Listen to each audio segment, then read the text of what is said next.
का हमारा टॉपिक है dimensions of physical quantities. Dimension हमें क्या बताते हैं? डायमेंशन हमें ये बताते हैं कि किसी भी डिराइव्ड फिज़िकल क्वांटिटी में कौन सी फंडामेंटल क्वांटिटी कितनी बार यूज़ की गई है। एक बार फिर सुनते हैं, कौन सी फंडामेंटल क्वांटिटी कितनी बार यूज़ की गई है, इसका पता हमें डायमेंशन से चलता है। आइए एक एग्जांपल से समझते हैं।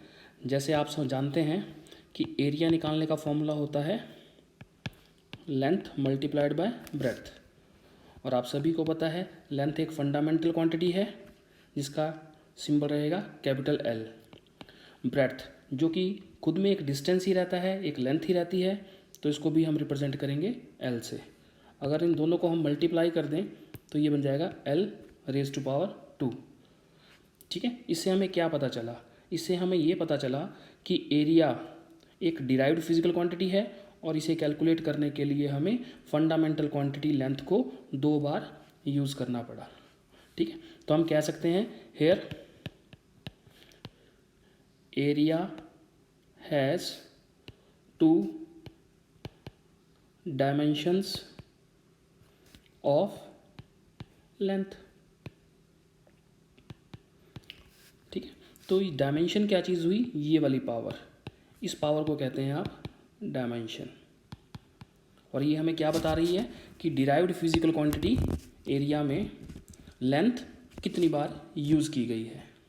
ठीक है, और इसे स्टैंडर्ड तरीके से अगर लिखना हो तो कैसे लिखते हैं? m0 L2 T0, और इसे हमेशा स्क्वायर ब्रैकेट में लिखा जाता है। इस तरह से जब भी एक्सप्रेशन लिखा जाता है तो इसे कहा जाता है डायमेंशनल फॉर्मूला। तो आपको यही लिखने के लिए आएगा, एक फिजिकल क्वांटिटी दी जाएगी और आपको कहा जाएगा इसका डायमेंशनल फॉर्मूला लिखो। ठीक है, इस तरह के एक्सप्रेशन को कहते हैं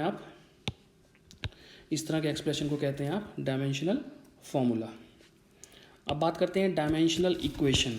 अगर हमें किसी डिराइव्ड फिजिकल क्वांटिटी की डायमेंशनल इक्वेशन लिखनी हो तो कैसे लिखेंगे? हमें उसके सिंबल को, उस फिजिकल क्वांटिटी के सिंबल को उसी के डायमेंशनल फार्मूला से इक्वेट करना होता है। जैसा कि आप देख रहे हैं, एरिया का सिंबल रहेगा ए, और एरिया का हमने भी डायमेंशनल फार्मूला निकाला ये। ठीक है, और जब भी हम दोनों के बीच में ये इक्वल टू का साइन लगा देते हैं तो ये बन जाती है डायमेंशनल इक्वेशन।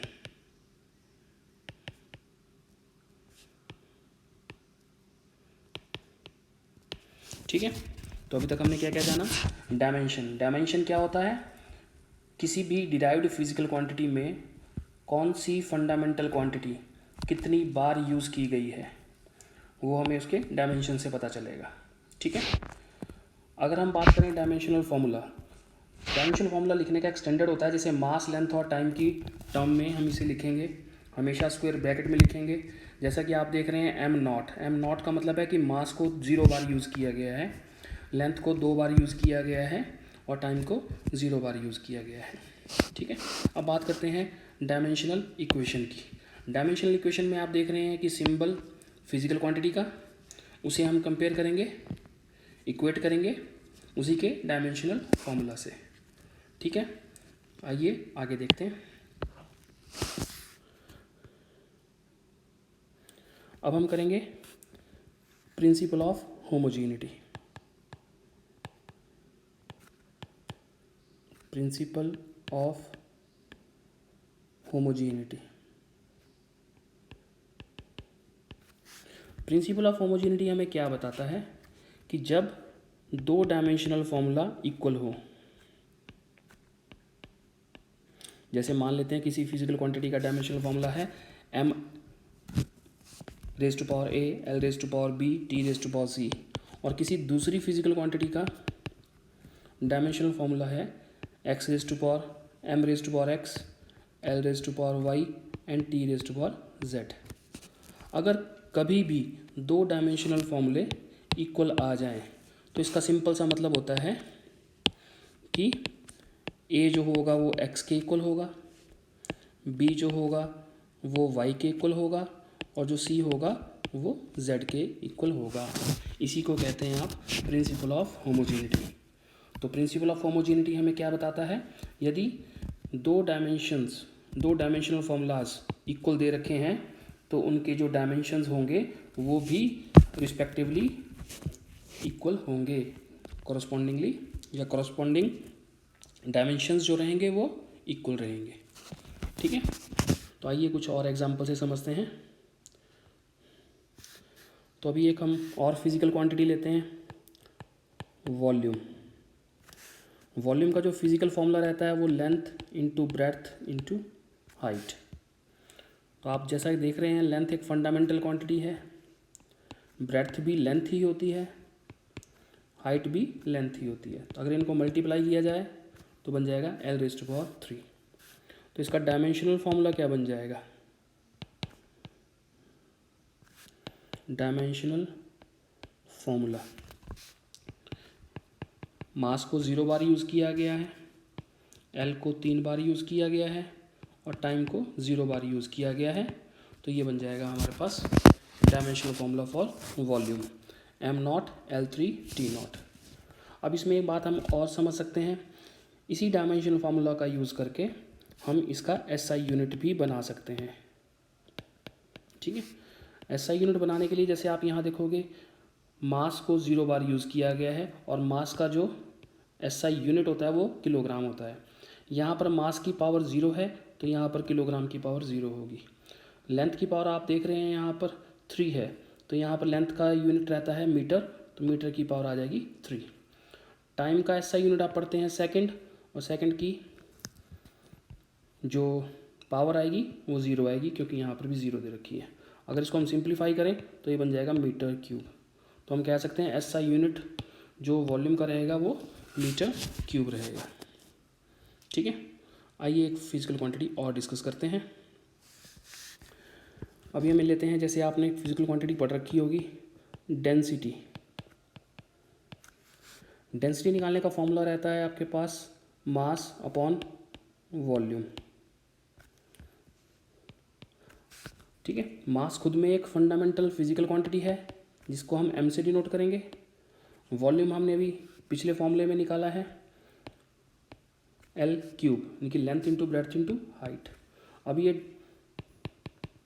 L क्यूब ऊपर चला जाएगा तो बन जाएगा -3। ठीक है, इसे अगर हम डायमेंशनल फॉर्मूला लिखें इसका, तो ये बन जाएगा आपके पास m L-3 T0, क्योंकि टाइम इसमें यूज़ नहीं हुआ है। अगर हम इसी का यूज़ करके SI यूनिट निकालना चाहें तो निकाल सकते हैं। जैसा आप देख रहे हैं, मास एक बार यूज़ हुआ है, मास का यूनिट होता है किलोग्राम, किलोग्राम की पावर रहेगी 1। लेंथ का यूनिट रहता है मीटर, मीटर की पावर यहाँ -3 है तो मीटर की पावर भी -3 रहेगी। टाइम का SI यूनिट होता है सेकंड, सेकंड की पावर आप देख रहे हैं यहाँ 0 है तो यहाँ भी 0 रहेगी। तो इसी प्रकार आपका डेंसिटी का SI यूनिट बन जाएगा किलोग्राम पर मीटर क्यूब। आइए एक क्वांटिटी और डिस्कस करते हैं, स्पीड और वेलोसिटी। डायमेंशनल फॉर्मूला दोनों के सेम रहेंगे। स्पीड डिस्टेंस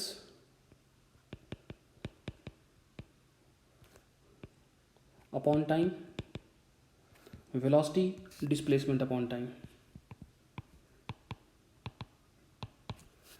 ठीक है, डिस्टेंस या डिस्प्लेसमेंट एक लेंथ फंडामेंटल क्वांटिटी होती है, टाइम खुद में एक फंडामेंटल फिजिकल क्वांटिटी है। जब हम इसे ऊपर ले जाएंगे तो ये बन जाएगा L-T-1। तो इसी प्रकार इसका डायमेंशनल फॉर्मूला क्या बनेगा, मास यूज़ नहीं हुआ है उसका डायमेंशन रहेगा 0, लेंथ का डायमेंशन रहेगा 1 और टाइम का डायमेंशन रहेगा -1। इसे स्क्वायर ब्रैकेट में लिखेंगे, ये बन जाएगा डायमेंशनल फॉर्मूला फॉर स्पीड। अब बात करते हैं SI यूनिट ऑफ स्पीड। यहाँ से देखेंगे मास 0 बार यूज़ हुआ है, लेंथ एक बार यूज़ हुई है, टाइम एक बार यूज़ हुआ है। तो इसे सिंप्लीफाइड फॉर्म में लिखेंगे तो ये बन जाएगा मीटर पर सेकंड।